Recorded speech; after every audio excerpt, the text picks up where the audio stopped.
जय हिंद साथियों, कैसे हैं सभी लोग। उम्मीद करता हूँ आप सभी मस्त होंगे और अपने शिक्षण कार्य में व्यस्त होंगे। स्वागत है आप सभी का सीटेट 7 जुलाई 2024 के एग्जाम में। और आज हम फिर से करने वाले हैं एसएसटी सामाजिक विज्ञान के मोस्ट और इम्पॉर्टेंट क्वेश्चन, जो कि आपके एग्जाम के लिए बहुत ही महत्वपूर्ण है। क्लास 36 है। चैनल पर जो भी नए हैं चैनल को सब्सक्राइब कर लीजिए। चलिए समय को ना गंवाते हुए चलते हैं क्वेश्चन की तरफ। और आज का पहला क्वेश्चन है, कक्षा 6 के स्तर पर पृथ्वी का परिक्रमण पढ़ाने के लिए सबसे उपयुक्त अधिगम सहायक सामग्री क्या होगी। मानचित्र, चार्ट, ग्लोब, एटलस। कौन सा ऑप्शन राइट होगा।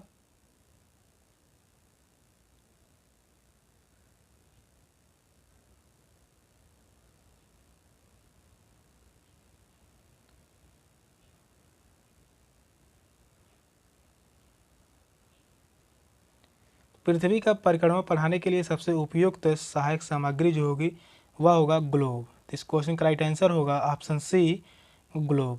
पृथ्वी के परिक्रमण को पढ़ाने में ग्लोब उपयुक्त सहायक सामग्री है। और ग्लोब जो है पृथ्वी का ही प्रतिरूप है। ग्लोब जो है वह पृथ्वी का ही प्रतिरूप है।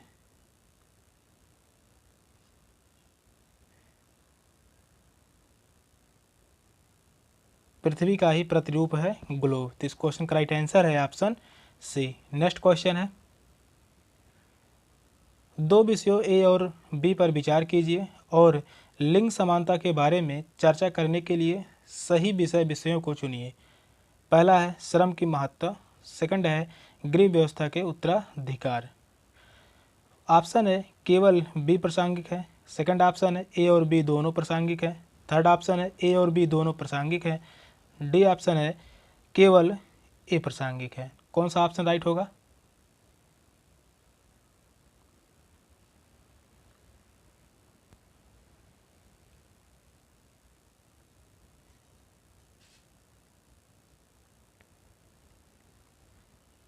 लिंग समानता के बारे में चर्चा करना है तो श्रम की महत्ता यह भी सही होगा। गृह व्यवस्था के उत्तरदायित्व तो यह भी सही है, दोनों सही हैं। किस ऑप्शन में है तो वह ऑप्शन बी में ए और बी दोनों प्रासंगिक हैं। तो इस क्वेश्चन का राइट आंसर है ऑप्शन बी। श्रम की महत्ता तथा गृह व्यवस्था का उत्तराधिकार दोनों ही लिंग समानता पर चर्चा करने के लिए महत्वपूर्ण है। तो इस क्वेश्चन का राइट आंसर है ऑप्शन बी। नेक्स्ट क्वेश्चन है, विद्यार्थियों को इतिहासकारों के समान सोचने के लिए प्रोत्साहित करने हेतु निम्नलिखित में से कौन सी विधि सर्वाधिक उपयुक्त होगी। कहानी सुनाने वाली विधि, पूछताछ विधि, स्रोत विधि, परियोजना विधि। कौन सा ऑप्शन राइट होगा इन चारों ऑप्शन में से।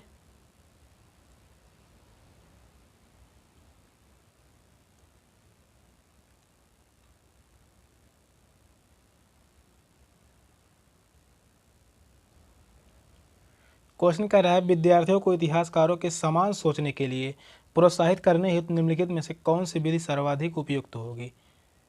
तो वह होंगी पूछताछ विधि। तो इस क्वेश्चन का राइट आंसर होगा ऑप्शन बी। सर्वाधिक उपयुक्त जो होंगी वह होगी पूछताछ विधि। पूछताछ विधि विद्यार्थियों को इतिहासकारों के समान चिंतन करने के लिए प्रोत्साहित करती है। तो इस क्वेश्चन का राइट आंसर होगा ऑप्शन बी, प्रोत्साहित करती है पूछताछ विधि। तो इस क्वेश्चन का राइट आंसर है ऑप्शन बी। अगला क्वेश्चन है, कारखाना विषय को पढ़ाने के लिए सबसे उपयोगी विधि होंगी। ऑप्शन है किसी औद्योगिक कारखाने की यात्रा आयोजित करना, एक डॉक्यूमेंट्री फिल्म दिखाना, एक कहानी सुनाना, फोर्थ ऑप्शन है किसी विशेषज्ञ को निमंत्रित करना। कौन सा ऑप्शन राइट होगा।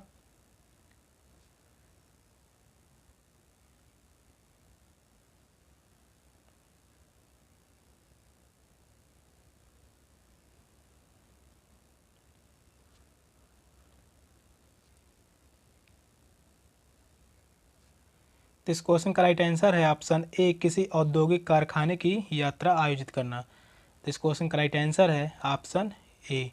विद्यार्थियों को किसी औद्योगिक क्षेत्र का भ्रमण कराना कारखाना विषय को पढ़ाने की सबसे उपयुक्त विधि है।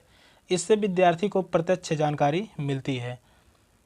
किसी औद्योगिक क्षेत्र का भ्रमण कराना विद्यार्थियों को प्रत्यक्ष जानकारी मिलती है। कैसी जानकारी मिलती है तो वह है प्रत्यक्ष जानकारी मिलती है। तो इस क्वेश्चन का राइट आंसर होगा ऑप्शन ए। नेक्स्ट क्वेश्चन है, ऋग्वेद के विषय में निम्नलिखित 3 कथनों पर विचार कीजिए और सही उत्तर का चयन कीजिए। पहला कथन है, यह 3500 वर्ष पूर्व लिखा गया है। सेकंड कथन है, इसकी रचना प्राकृतिक में की गई थी। थर्ड कथन है, इसमें 1000 से अधिक प्रार्थनाएं हैं। ऑप्शन है बी गलत है, ए और सी सही है, सी सही है, ए और बी गलत है, ए गलत है, बी और सी सही है, ए सही है और बी और सी गलत है। कौन सा ऑप्शन सही होगा इन चारों ऑप्शन में से?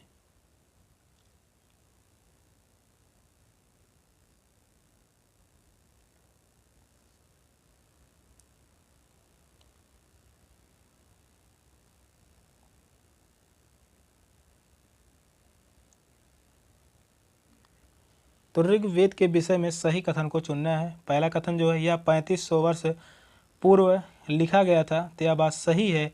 इसकी रचना प्राकृति में की गई थी, तो यह बात गलत है। इसकी रचना जो है वह है संस्कृत भाषा में की गई थी।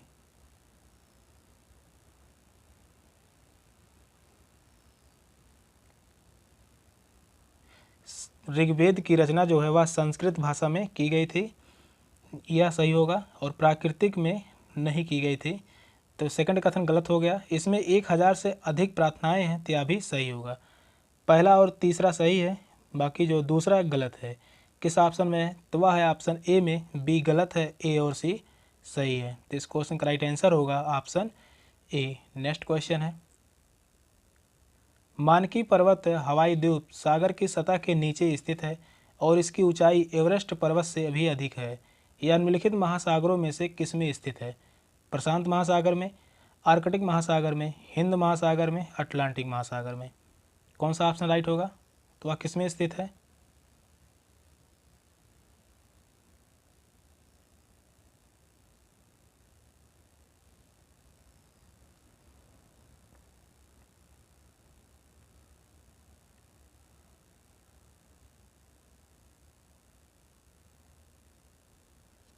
तो वह स्थित है प्रशांत महासागर में। तो इस क्वेश्चन का राइट आंसर होगा ऑप्शन ए, प्रशांत महासागर में।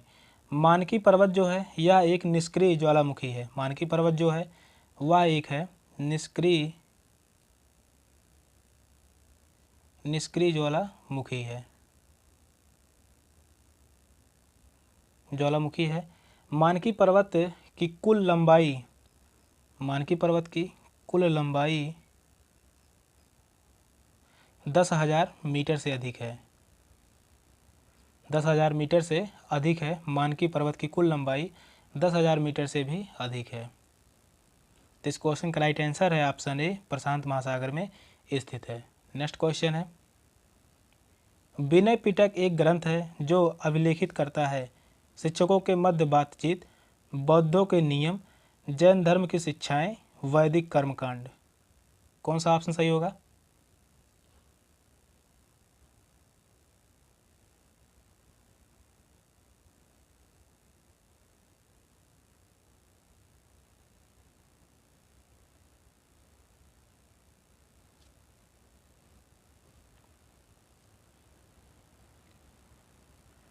विनय पिटक एक ग्रंथ है जो बौद्धों के नियमों को अभिलेखित करता है। तो इस क्वेश्चन का राइट आंसर होगा ऑप्शन बी, बौद्धों के नियम। विनय पिटक बौद्ध संघ के लिए बनाए गए नियमों का अभिलेख है। तो इस क्वेश्चन का राइट आंसर होगा ऑप्शन बी। नेक्स्ट क्वेश्चन है, पटवारियों लेखापालों के कार्य की देखभाल निम्नलिखित में से कौन करता है? जिलाधीश, संबंधित क्षेत्र के पुलिस स्टेशन का एसएचओ, ग्राम पंचायत का सरपंच, तहसीलदार। कौन सा ऑप्शन राइट होगा? क्वेश्चन कर रहा है, पटवारियों लेखपालों के कार्य की देखभाल निम्नलिखित में से कौन करता है? कौन सा ऑप्शन राइट होगा?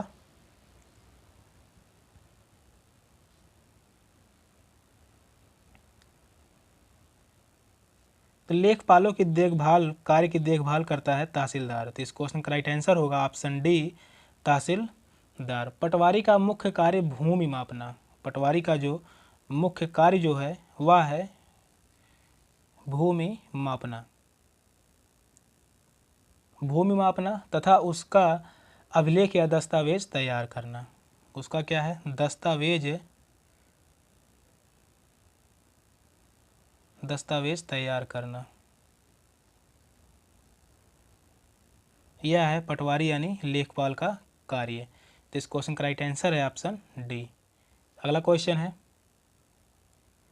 महापाषाणों के विषय में निम्नलिखित कथनों में से कौन सा कथन सही है? पूछा है, सही है, एक सही होगा, तीन गलत होंगे। ये भारतीय उपमहाद्वीप के उत्तर पश्चिम में संकेंद्रित थे। इसका उपयोग दफन करने की जगहों को चिन्हित करने के लिए किया जाता था। ये सभी भूमिगत और दृष्टि से ओझल रूप में पाए गए। ये पत्थर के औजार बनाने के लिए कच्चा माल उपलब्ध कराते थे। कौन सा ऑप्शन सही होगा?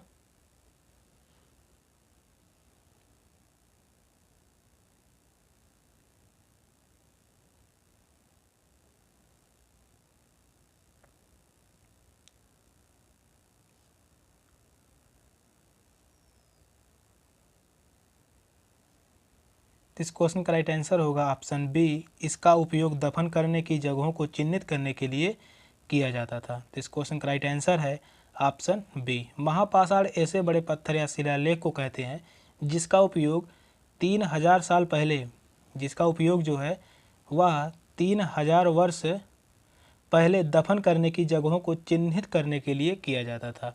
और महापाषाणों का प्रयोग जो है, महापाषाणों का प्रयोग जो है वह दक्कन के क्षेत्र में, दक्षिण भारत के क्षेत्र में, दक्कन के क्षेत्र में, दक्षिण भारत के क्षेत्र में तथा कश्मीर के क्षेत्रों में प्रचलित था। तो इस क्वेश्चन का राइट आंसर है ऑप्शन बी। नेक्स्ट क्वेश्चन है, निम्नलिखित में से कौन सी भूकंपीय तरंगे नहीं है? पूछा है, भूकंपीय तरंगे नहीं है। पोताश्रय तरंगे, अनुप्रस्थ तरंगे, पृष्ठीय तरंगे, अनुदैर्ध्य तरंगे। कौन सा ऑप्शन राइट होगा?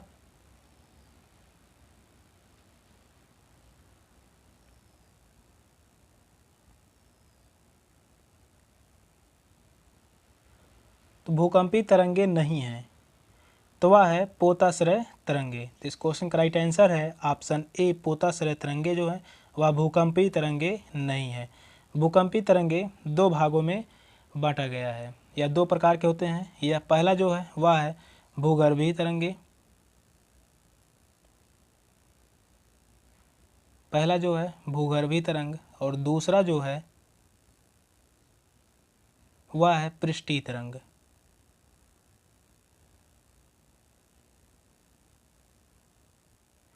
भूकंपीय तरंगे दो प्रकार के, पहला जो है भूगर्भीय तरंग, दूसरा जो है वह है पृष्ठीय तरंग।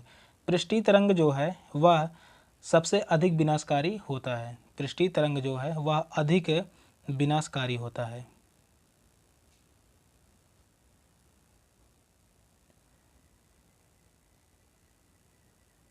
वह अधिक विनाशकारी होता है। तो इस क्वेश्चन का राइट आंसर है ऑप्शन ए। नेक्स्ट क्वेश्चन है, एडुसैट से क्या अभिप्राय है?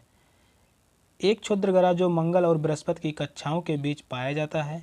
एक मानव निर्मित भारतीय उपग्रह रॉकेट जिसका उपयोग मानव निर्मित उपग्रहों को सूर्य की कक्षा में स्थापित करने के लिए किया जाता है। सौरमंडल में खोजा गया एक नया ग्रह। कौन सा ऑप्शन सही होगा?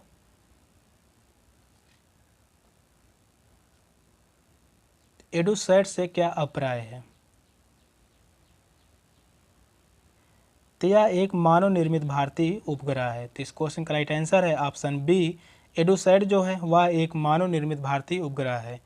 एडुसैट मानव निर्मित भारतीय उपग्रह है जिसे भारतीय अंतरिक्ष अनुसंधान द्वारा बनाया गया था। एडुसैट को किसके द्वारा बनाया गया था? तो वह है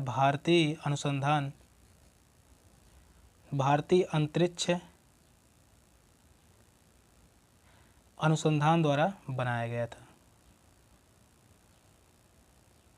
अनुसंधान द्वारा बनाया गया था। तो इस क्वेश्चन का राइट आंसर है ऑप्शन बी। अगला क्वेश्चन है, निम्नलिखित परिमंडलों में से किसमें मानव सहित जीवित जीव पाए जाते हैं जो बहुसंख्यक में भूतापन के लिए कारण प्रभावित होते हैं? स्थलमंडल, वायुमंडल, जीवमंडल, जलमंडल। कौन सा ऑप्शन सही होगा?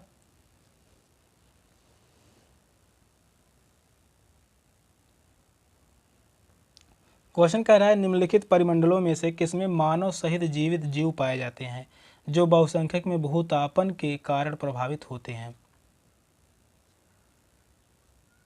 तो वह प्रभावित होते हैं जीवमंडल। तो इस क्वेश्चन का राइट आंसर होगा ऑप्शन सी जीवमंडल। जीवमंडल दो भागों में बांटा गया है। पहला जो है पादप जगत,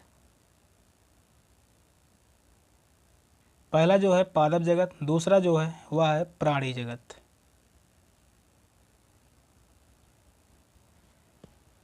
जीवमंडल को दो भागों में बांटा गया है, पहला पादप जगत और प्राणी जगत। जीवमंडल में वनस्पति और वन्य जीव पाए जाते हैं। जीवमंडल में जो है वह है वनस्पति और वन्य जीव पाए जाते हैं। तो इस क्वेश्चन का राइट आंसर है ऑप्शन सी। नेक्स्ट क्वेश्चन है भारत का दक्कन पठार जो बेसाल्ट शैलों से बना है निम्नलिखित में से शैलों की किस श्रेणी के अंतर्गत आता है? अंतर्वेदी आग्नेय शैल, कायांतरित शैल, अवसादी शैल, बहिर्वेदी आग्नेय शैल। कौन सा ऑप्शन सही होगा इन चारों ऑप्शन में से?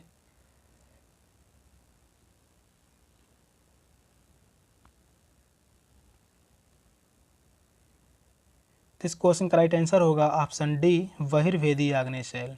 इस क्वेश्चन का राइट आंसर है ऑप्शन डी बहिर्वेदी आग्नेय शैल। अंतर्वेदी आग्नेय शैल जो है यह इसका निर्माण धरातल के नीचे होता है। अंतर्वेदी आग्नेय शैल का निर्माण जो है वह धरातल के नीचे होता है, धरातल के नीचे होता है इसका निर्माण। तो इस क्वेश्चन का राइट आंसर जो है वह है ऑप्शन डी। नेक्स्ट क्वेश्चन है निम्नलिखित स्थल रूपों में से किसमें खनिज निक्षेपों की प्रचुरता पाई जाती है? पर्वत में, पठार में, घाटी में, मैदान में। कौन सा ऑप्शन सही होगा?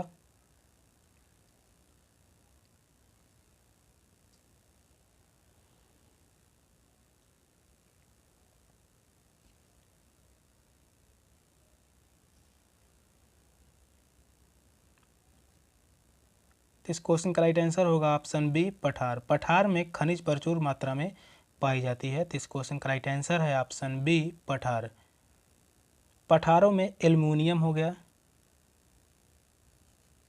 एल्युमिनियम, लोहा हो गया, कैल्शियम,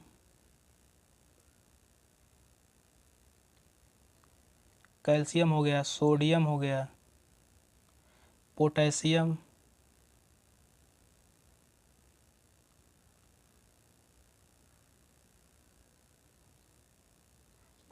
तथा मैग्नीशियम पाए जाते हैं। पठारों में जो है वह एल्युमिनियम, लोहा, कैल्शियम, सोडियम, पोटेशियम तथा मैग्नीशियम पाए जाते हैं। तो इस क्वेश्चन का राइट आंसर है ऑप्शन बी। नेक्स्ट क्वेश्चन है लोकतंत्र में चुनाव के संबंध में निम्नलिखित दो कथनों पर विचार कीजिए। पहला कथन है प्रतिनिधित्व लोकतंत्र में लोग अपने प्रतिनिधियों को चुनकर अप्रत्यक्ष रूप से भाग लेते हैं और वे प्रतिनिधि पूरे देश के लिए कानून और नियम बनाते हैं। सेकंड कथन है सरकारें नियमित चुनाव द्वारा बदली जा सकती है। कौन सा ऑप्शन सही होगा? पहला ऑप्शन है ए गलत है, बी सही है। सेकंड ऑप्शन है ए और बी दोनों सही हैं। थर्ड ऑप्शन है ए और बी दोनों गलत हैं। फोर्थ ऑप्शन है ए सही है, बी गलत है। कौन सा ऑप्शन सही होगा?